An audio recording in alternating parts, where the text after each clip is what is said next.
The massive doors of the Galactic Council chamber slammed shut with an echoing finality.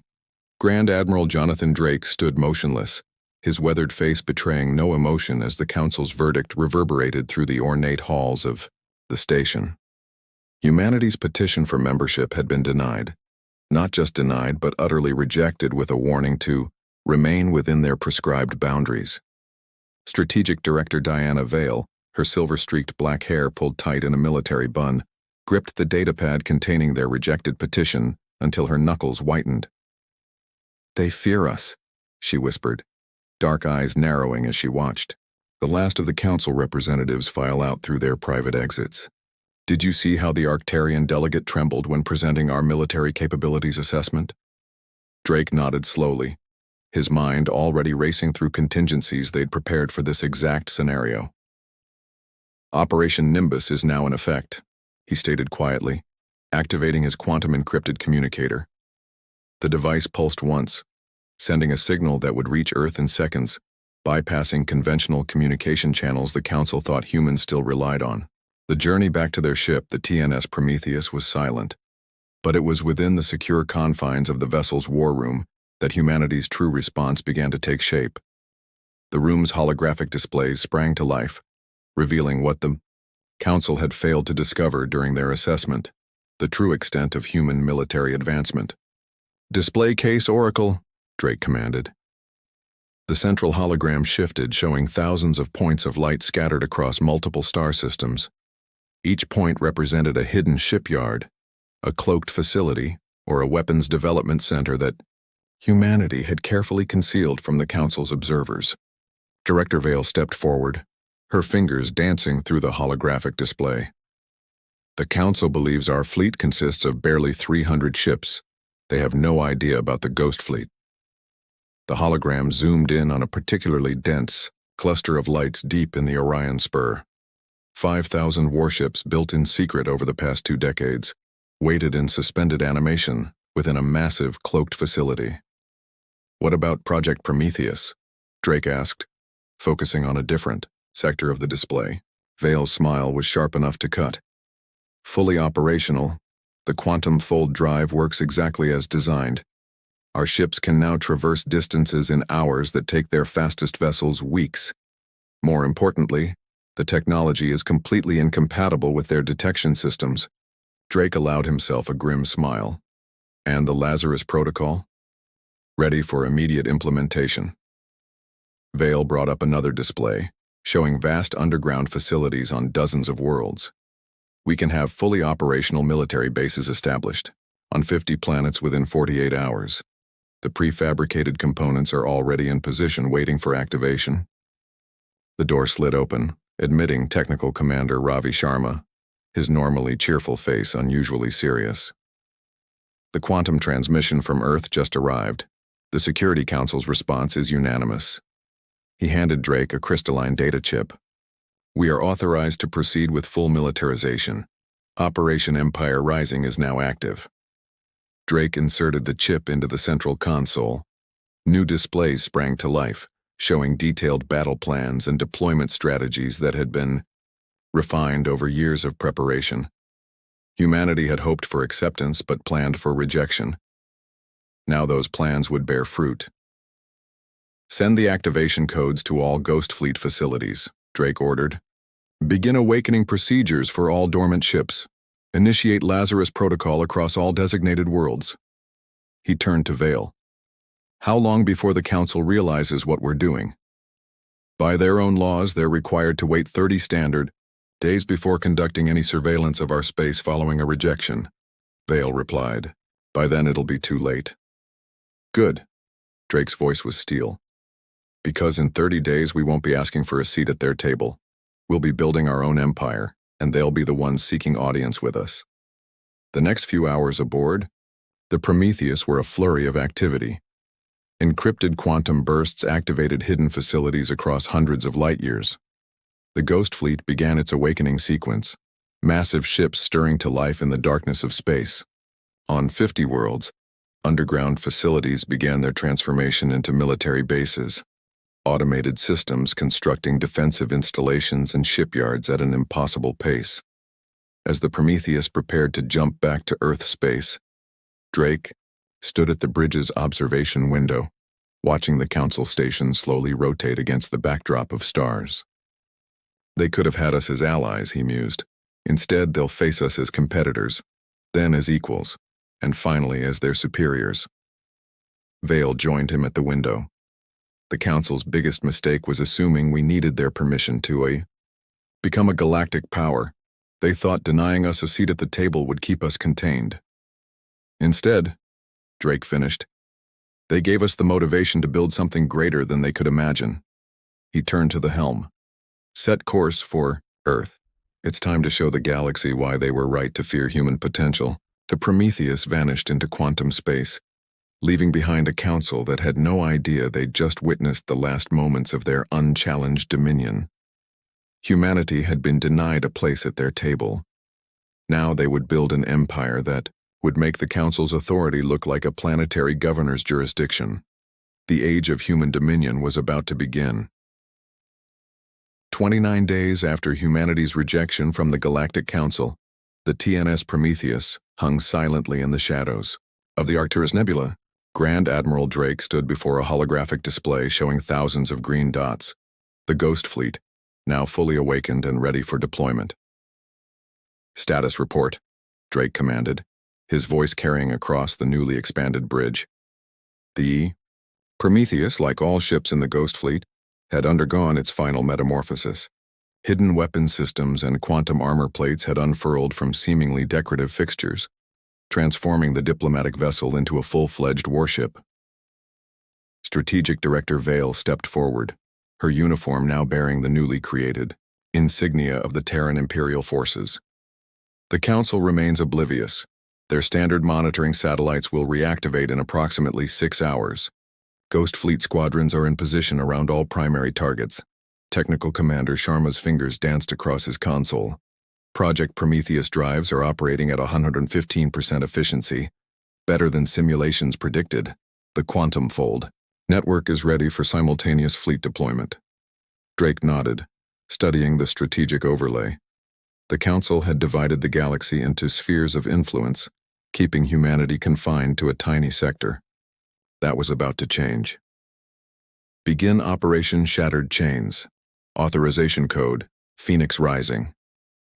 Across 20 different star systems, humanity's hidden forces sprang into action. The Ghost Fleet emerged from quantum space in perfect formation, their sleek black hulls absorbing sensor signals rather than reflecting them. Each ship was a masterpiece of human engineering, smaller than Council dreadnoughts but far more advanced. The first target was the Centauri Gateway, a massive Council installation that controlled all authorized travel through the sector. The station's commanders barely had time to register the sudden appearance of 50 human warships before their communications were blocked by quantum interference. This is Grand Admiral Drake of the Terran Imperial Forces, his message broadcast on all frequencies. Your station is now under human protection. Resist, and you will be destroyed.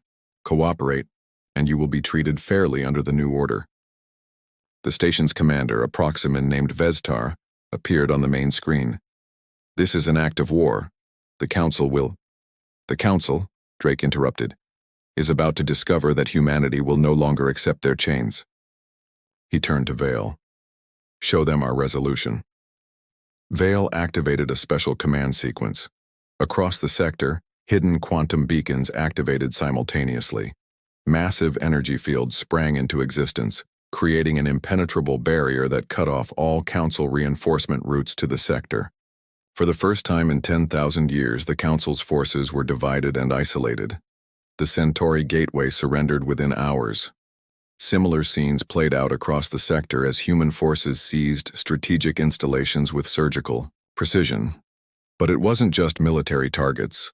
Earth's diplomats, led by Ambassador Marcus Chen, were simultaneously meeting with representatives from dozens of smaller species that had also faced Council oppression. The Council demanded our subservience, Chen explained to a gathering of alien delegates aboard the diplomatic vessel Starbridge. We offer partnership. Join the Terran Empire not as subjects, but as allies. Your autonomy will be respected, your cultures preserved, and your people protected. One by one, the delegation signed the alliance charter. The Avari, master traders who had long chafed under council taxation. The Nix, brilliant scientists restricted from pursuing dangerous research. The Krell, warrior philosophers whose martial culture had been systematically suppressed. Each saw in humanity's rise a chance for their own liberation. Back on the Prometheus, Drake received the diplomatic reports with satisfaction. How many species have joined us? 17 so far, Vale replied, updating the strategic display. Their combined territories triple our effective range. More importantly, they're sharing technology. The Avari's stealth systems, the Nix's energy weapons, combined with our quantum drives. We're advancing faster than even our most optimistic projections. The Council's response came 3 days later. A massive fleet of 2,000 ships dropped out of FTL near the Centauri Gateway. Their commander's message was brief. Surrender immediately or face annihilation. Drake's response was equally concise. Enable quantum fold drives. The Ghost Fleet vanished, reappearing instantly behind the Council Armada. Before their enemies could react, human vessels launched their first strike. Quantum-tipped missiles phased through standard shields as if they didn't exist. Nix-derived energy weapons carved through hull armor that had never been designed to resist such advanced technology. The battle lasted less than an hour. The Council fleet, once thought invincible, retreated in disarray, leaving behind hundreds of disabled ships and a shattered sense of superiority. The message was clear. Humanity wasn't just refusing to be contained, they were announcing their arrival as a dominant power. Send word to Earth, Drake commanded as the last Council ships fled. Phase 1 is complete. The Terran Empire is now a reality. Vale studied the updated star charts, where human-controlled space now stretched across multiple sectors. They thought rejecting us would keep us in our place. Instead, they created the very thing they feared most. Drake smiled grimly. No, Director. What they feared most is yet to come. This was just the beginning. He turned to the tactical display, where dozens of new targets were already marked for the next phase of expansion. The Council is about to learn why humanity has always thrived on competition. We won't just build an empire, we'll forge one that will reshape the galaxy itself. The Prometheus's quantum drives hummed to life, preparing to jump to the next target. The First Galactic War had begun, and humanity was writing its opening chapters in bold strokes across the stars. 3 months into the war, the Terran empires, war room aboard the massive Imperial Command Station Olympus hummed with activity. The station, constructed in secret over 5 years, had finally emerged from its quantum shroud, a testament to human engineering that dwarfed even the Council's greatest installations. Grand Admiral Drake studied the vast holographic display, dominating the center of the room. Red markers indicated Council territory, while blue showed the rapidly expanding Terran Empire. Green indicators represented their growing list of allies. The galaxy was transforming, its ancient power structure crumbling before humanity's relentless advance. Report from the Orion Front, Strategic Director Vale announced, her uniform now adorned with additional combat medals. The Krell warrior, fleets have successfully integrated our quantum fold technology. Their assault on Council fortifications in the Perseus Arm exceeded all expectations. Technical Commander Sharma, now Chief of Imperial Research and Development, brought up a new tactical overlay. The Nix scientists have completed integration of their energy weapons with our quantum targeting systems. Field tests show a 300% increase in combat effectiveness. Drake nodded, but his attention was drawn to a flashing indicator at the edge of Empire space. What's the status of Project Ascendant? Vale's eyes gleamed. Ready for demonstration, Admiral. The Council won't see this coming, literally. The doors to the war room slid open, admitting Ambassador Chen, now Imperial Diplomatic Chief. His once formal diplomatic attire had been replaced by the sharp black and gold uniform of the Imperial Diplomatic Corps. The Helios Confederation has officially requested membership in the Empire, he reported. That's the third major power bloc this week to abandon the Council. "Show me the strategic implications," Drake commanded. The holographic display shifted, highlighting the Helios sector. Their territory formed a crucial bridge between two major sections of Empire space. With the Helios Confederation's integration, Vale analyzed, we'll have a continuous chain of allied systems stretching from Earth to the galactic core. More importantly, we'll cut off the Council's primary supply routes to their eastern territories. Sharma brought up another display, this one showing energy readings from across contested space. Council ships are still trying to adapt to our quantum fold technology. They've begun retrofitting their vessels with experimental detection systems, but he smiled. They're looking for our old signature patterns. They have no idea about Project Ascendant. Drake turned to the gathered command staff. Then it's time for Phase 3. Show me the Ascendant prototype. The main hologram shifted to display a massive vessel unlike anything seen before in the galaxy. While Council ships relied on brute force and overwhelming size, the Ascendant-class battleship was elegance incarnate. Its quantum crystalline hull, developed in partnership with the Nix, could alter its fundamental structure at will. The ship could transform from a seemingly innocent trading vessel to a devastating warship in seconds. The first 5 Ascendant-class vessels are ready, Sharma reported. Each one carries enough firepower to match 20 Council dreadnoughts. But it's their special capability that changes everything. At Drake's command, the holographic ship demonstrated its most devastating feature. The entire vessel shifted out of normal space-time, existing simultaneously in multiple quantum states. It could fire weapons from all states while remaining virtually invulnerable to conventional attacks. The Council's worst fears about human innovation were justified, Vale observed. But they never imagined we'd advance this quickly. Ambassador Chen cleared his throat. We've received intelligence that the Council is calling an emergency session. Our success has caused a political crisis. Several elder races are questioning the Council's leadership for the first time in millennia. Drake's expression remained stern. They should be questioning it. The Council's philosophy of stagnation disguised as stability has held this galaxy back for too long. Humanity doesn't just adapt to change, we create it. A priority alert flashed across the tactical displays. Council forces had launched a massive counteroffensive, throwing everything they had at the Empire's northern frontier. It was a desperate move, committing their reserves to one all-out push. They're trying to break our momentum, Vale analyzed. All their remaining heavy units committed to a single thrust. Bold but predictable. Drake's lips curved in a slight smile. Deploy the Ascendant fleet. Show them why humanity's place wasn't at their table. It was at the head of our own. The next 12 hours changed the face of galactic warfare forever. The Ascendant battleships, appearing simultaneously at multiple points across the battlefield, tore through the Council's formations like quantum ghosts. Traditional tactics proved useless against ships that could attack from multiple dimensions at once. The Council's grand offensive, meant to check humanity's expansion, instead became a demonstration of their obsolescence.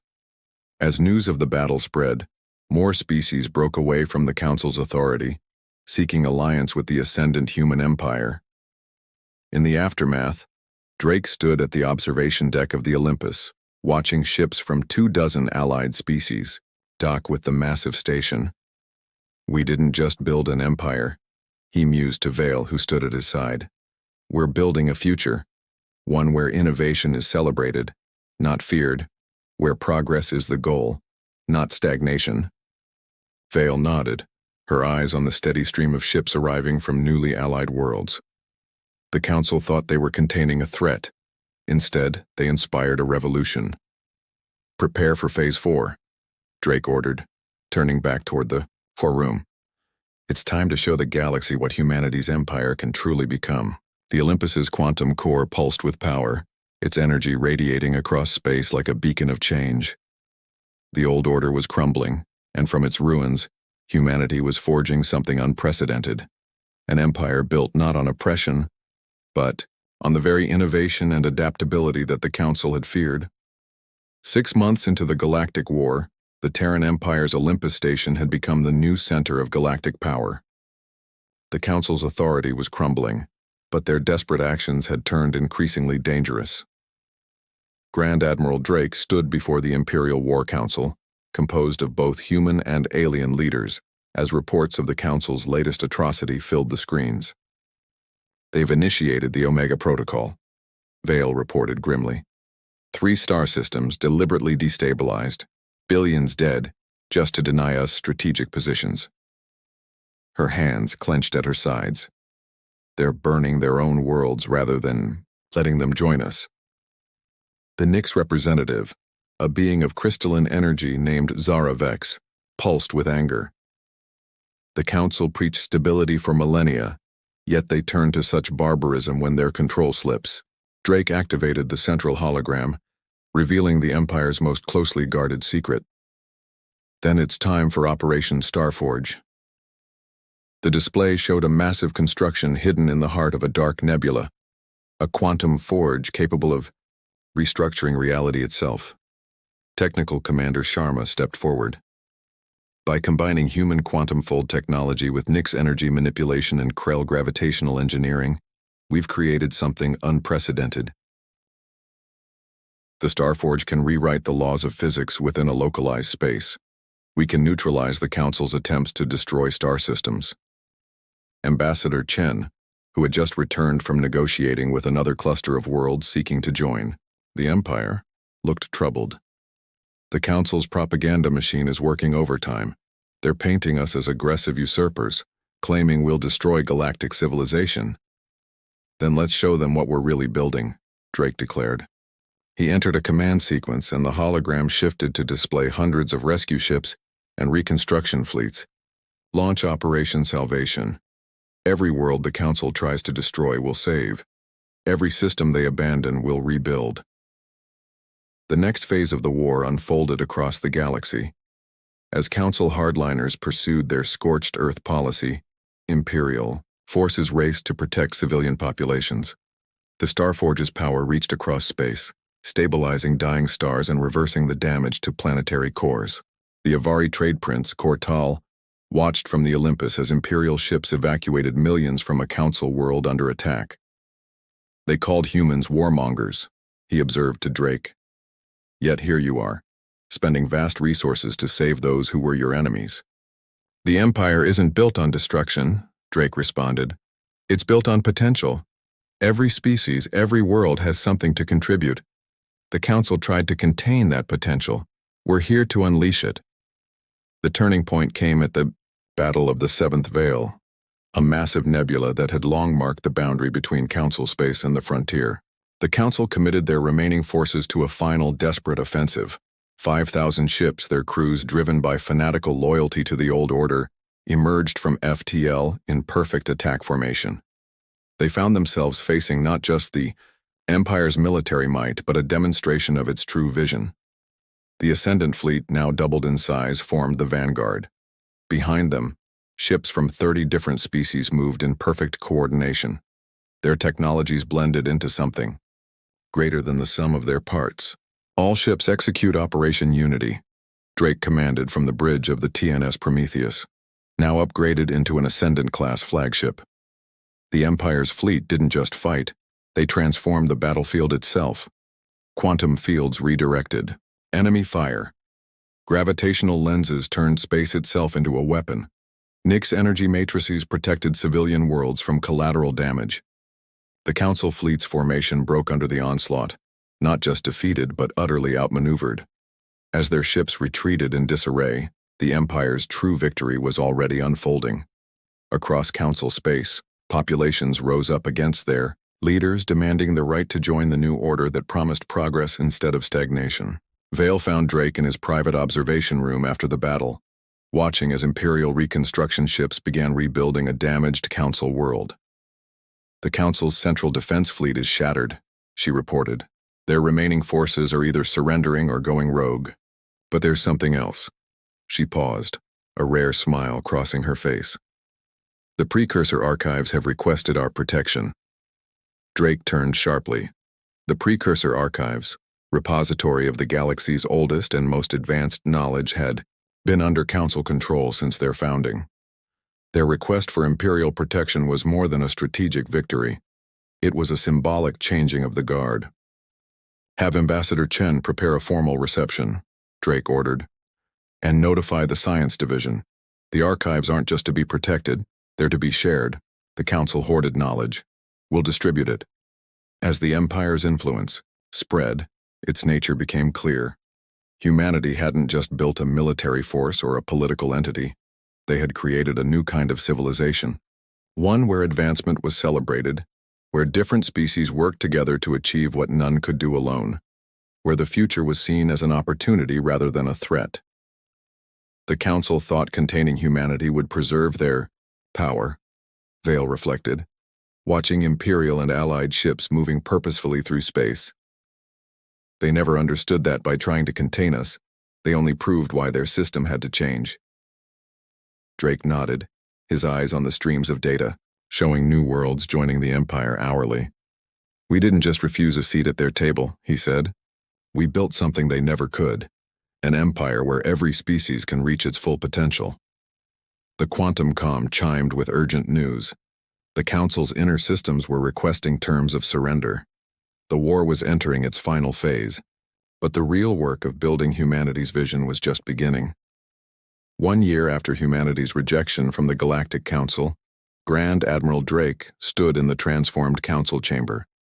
The tiered rows no longer represented a hierarchy of species but hosted representatives from across the galaxy as equals. The crystalline walls, once static and unchanging, now pulsed with quantum-enhanced displays, showing real-time data from thousands of worlds. The final council stronghold surrendered this morning. Strategic Director Vale reported to the assembled leaders. "The war is officially over." Her words triggered not jubilation, but thoughtful silence. Everyone present understood that ending the war was just the beginning. The chamber's central platform raised Drake to address the gathering. Representatives from over 500 species waited expectantly. Former council members, long-suppressed independent worlds, and dozens of civilizations that had been deemed too primitive for galactic participation.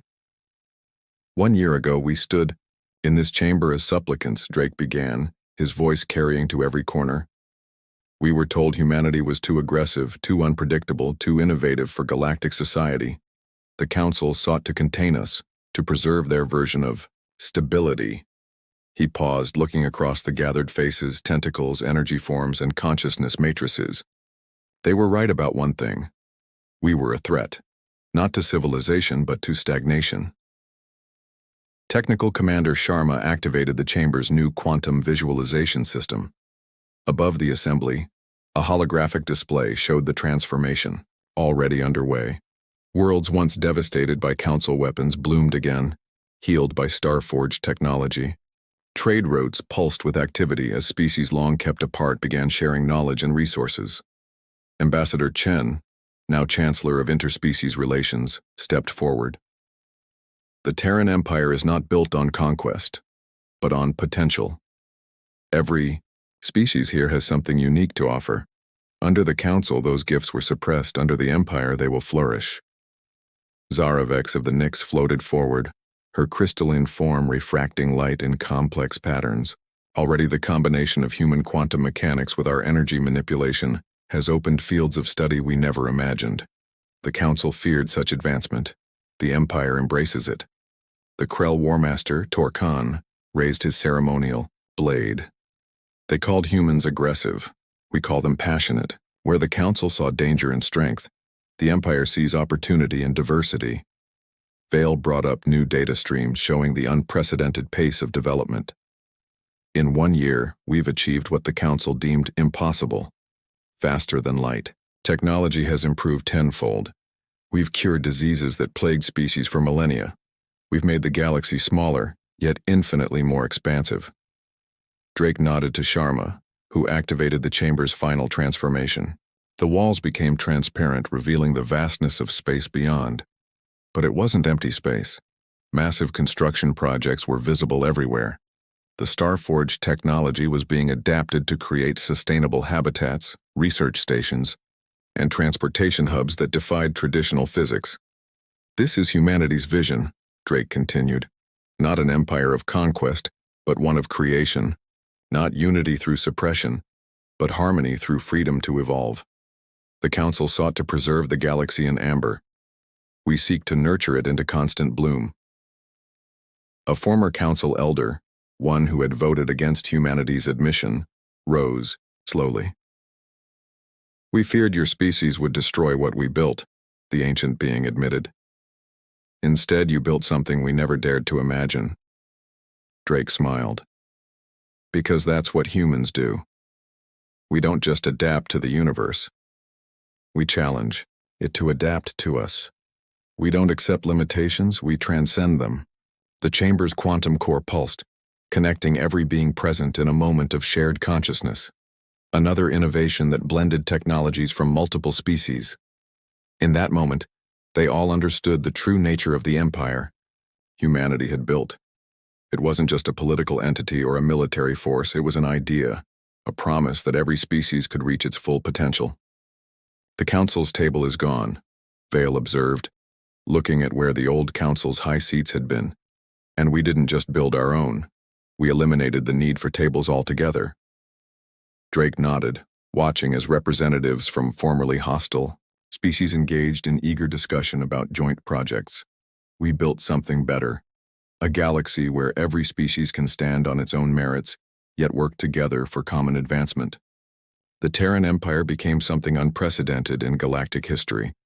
A civilization that measured its success not by its ability to maintain the status quo, but by its capacity to nurture change. The feared human traits of innovation, adaptation, and determination became the foundation for a new era of progress.